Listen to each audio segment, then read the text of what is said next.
head to the UK's very own Gold Coast as Falmouth in sunny Cornwall hosts round 7 and 8 of the 2025 Schwalbe British 4-Cross Series. A big thanks goes out to Wayne Davey and the team as the track looked absolutely primed. And as you can see, when we say it's right on the beach, we're not kidding. As we reach the penultimate weekend of the season, titles are on the line.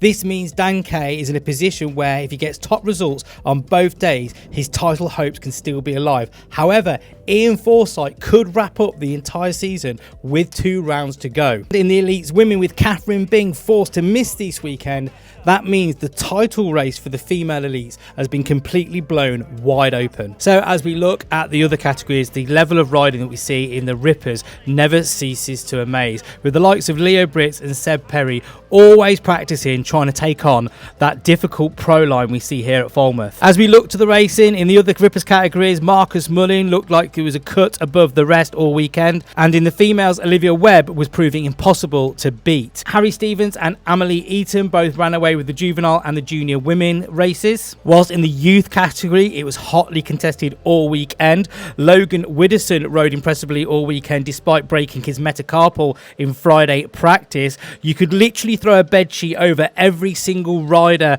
in this category, but local hero Jack Davey used all his experience of the track to win on both days. Jake Hart simply made it look easy all weekend in juniors, wrapping up the title and going back-to-back National Series winner with 3 rounds left to go. Isaac Williams on the Saturday was smooth, relaxed and unbelievably fast. If you'd have chucked him back in with the elites, I think he could possibly have taken the win. Pure belief, instinctiveness led to a great move on Brett Dove as he slungshot out that second turn and just powered through Brett like he didn't exist. On Sunday, however, merges did seem to upset his rhythm. Dove and Willis both stepped up their game, and a crash in the final means he only managed 4th, but this still looks good for him taking the overall title in seniors. Davro rode flawlessly all day Saturday, taking the win in the 30 plus Masters, and the usually super chill Simon Nash showed his frustration on Sunday as he failed to capitalise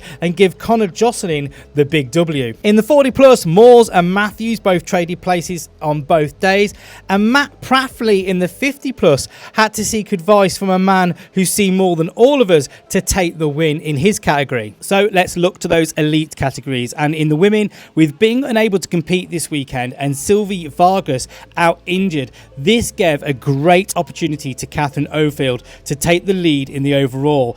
This lead was ever stifled though, as Maggie Bound rode absolutely class on both days, taking the win, which means Oldfield couldn't capitalise and get maximum points for the series overall. In the elite men, the riding was off the charts ridiculous, with Tom Bell sending the quad over the coffin drop just because he could. Charles Curry was on ridiculously fast pace and was so unlucky not to take the wins. Duncan Ferris was back to forms after a struggling weekend at Shred Hill, but all the pressure was on Ian Forsyth. He had one hand on the title as he went into this weekend, and all he had to do was play it smart. But alas, Ian is Mr. Win It or Bin It, and the latter came into play this weekend as Dan Kay managed to take the win on the Saturday. And if Dan had took the win on the Sunday, that means he could possibly have taken the lead in the title. This wasn't the case though, as he only managed 4th, whilst Dan Wagstaff came out of nowhere with a great result on Sunday, taking the win, which means it could end up being a 2-horse race between Wags and Forsyth as we go into Twisted Oaks.